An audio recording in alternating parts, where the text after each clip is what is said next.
पूरे हरियाणा प्रदेश में 20,629 बूथ हैं। प्रत्येक बूथ पर 250 साधारण सदस्य भारतीय जनता पार्टी के बने और प्रत्येक बूथ पर 3 सदस्य सक्रिय बने। जो कार्यकर्ता 50 सदस्य साधारण बनाता है वही कार्यकर्ता सक्रिय सदस्य बनता है। इस प्रकार से पूरे हरियाणा प्रदेश में प्रत्येक बूथ पर भारतीय जनता पार्टी की जो बूथ की इकाई है उसको मजबूत करने के लिए यह हमारा संगठन का पर्व चला है। और कल 8 बजे तक 35 लाख से ज़्यादा सदस्य भारतीय जनता पार्टी के बने हैं और 20,000 सदस्य सक्रिय बने हैं। और जो भी टारगेट सिरसा जिले का है ये उसको पूरा कर पाएँ, उसकी पूरी जानकारी की समीक्षा बैठक आज कोर ग्रुप के साथ हुई है। हमारा सिरसा जिला में 25 सदस्यों का कोर ग्रुप है जिनके साथ बैठ के आज पूरी चर्चा हुई है। और इसके बाद 2 नगर पालिकाओं को नगर निकाय के चुनाव यहाँ पर हैं, उनके बारे में भी हमने चर्चा की है कि चुनाव लड़ने वाले जो कार्यकर्ता हैं वो अच्छे से जनता में जाना आना शुरू करें और अपनी सदस्यता के माध्यम से जनता के बीच में जाएं। और भारतीय जनता पार्टी का जो हमारा संगठन का पर्व है इसमें हमारी बूथ इकाई से लेके फिर मंडल इकाई फिर जिला की इकाई इस प्रकार से चुनावी प्रक्रिया रहती है, उसके बारे में पूरी विस्तार से चर्चा की है।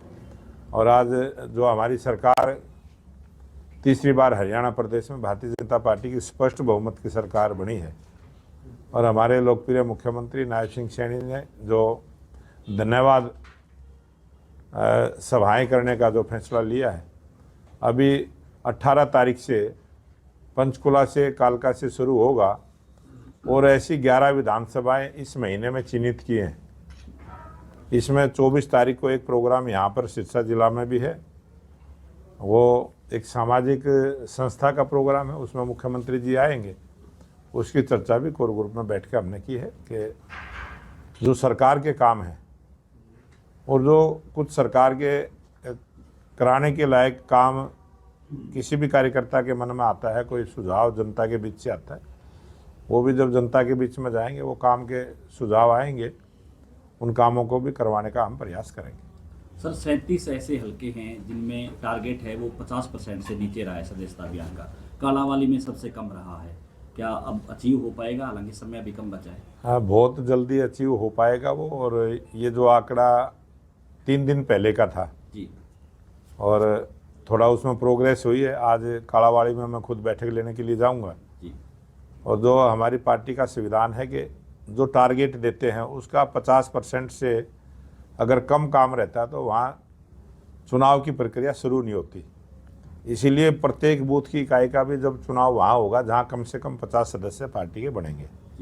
ये एक पार्टी का संवैधानिक रूप से चलने वाली लोकतंत्र की परंपराओं को मानने वाली हमारी पार्टी है और हम उसी के सिद्धांत पर चलते हुए काम करते हैं। और मुझे पूरा विश्वास है कि हरियाणा प्रदेश की जो 90 विधानसभाएं हैं और 313 मंडल हैं, प्रत्येक मंडल में चुनाव होंगे और प्रत्येक मंडल अपने टारगेट को पूरा करेगा। 48 सीटें बीजेपी ने 90 में से ली हैं, 42 पर नुकसान झेला है, हालांकि कांग्रेस 37 पे रहेगी। क्या चुनाव की समीक्षा अभी तक आप कर पाए हैं?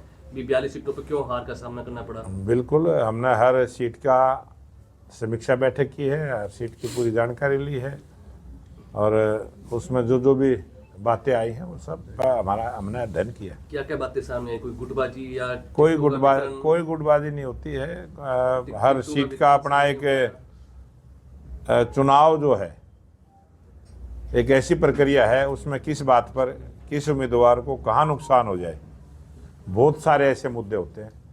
कहीं सामाजिक ऐसी व्यवस्था होती है, कहीं क्षेत्रवाद ऐसा होता है, कहीं कोई काम का ऐसा मुद्दा होता है, कहीं कोई नेताओं के बयान ऐसे होते हैं। बहुत सारे अलग अलग कारण हैं। कौन वोटर किस बात को पसंद करता है उस वोटर के स्वभाव के ऊपर डिपेंड करता है। और कई चीज़ें होती हैं चुनाव में जो अलग अलग काम करती हैं और जहाँ हम चुनाव जीते हैं वहाँ हमारा उम्मीदवार लोगों का विश्वास जीतने में कामयाब रहा है और जहाँ हम हारे हैं वहाँ थोड़ा पिछड़ गए हैं, वहाँ जनता का विश्वास हासिल नहीं कर पाए। इसलिए हमने सभी 90 की 90 विधानसभाओं में जाके सभी का धन्यवाद किया है कि उन्होंने जनता के आशीर्वाद से, जनता जनार्दन के आशीर्वाद से ही ये तीसरी बार हरियाणा में भारतीय जनता पार्टी की सरकार बनी है। और जहां हम 42 विधानसभा सीटों पर विश्वास हासिल नहीं कर पाए, हमारा प्रयास है कि उन पर भी हम कमल का फूल खिलाने का काम सिरसा लोकसभा क्षेत्र में, सिरसा हेडक्वार्टर पे आप खड़े हैं, 9 में से 8 सीटें जो है बीजेपी हारी है, केवल एक जीत नरवाना में जीत हुई है। क्या लोकल लीडरशिप से आपकी मुलाकात आज हुई है या पहले भी हुई है?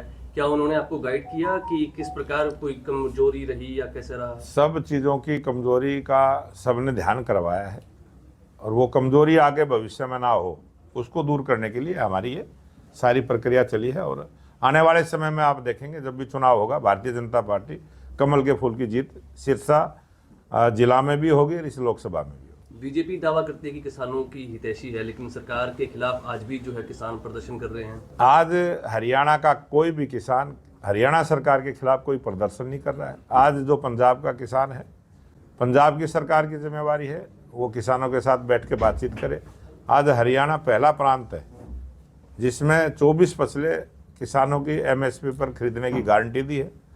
और हमारे लोकप्रिय मुख्यमंत्री नायब सिंह सैनी जी ने अनेक बार ये बात कही है कि किसानों की फसल का एक एक दाना एमएसपी पर खरीदने का काम हरियाणा सरकार करेगी। बड़ोली जी, इसी से जुड़ा हुआ सवाल है, सिरसा, फतेहाबाद और हिसार में जो चीफ इंजीनियर का आदेश आया है कि नहरें हैं वो सिर्फ 7 दिन चलेंगी। पहले नहरें 15 दिन चला करती थी, अब 7 दिन चलेंगी।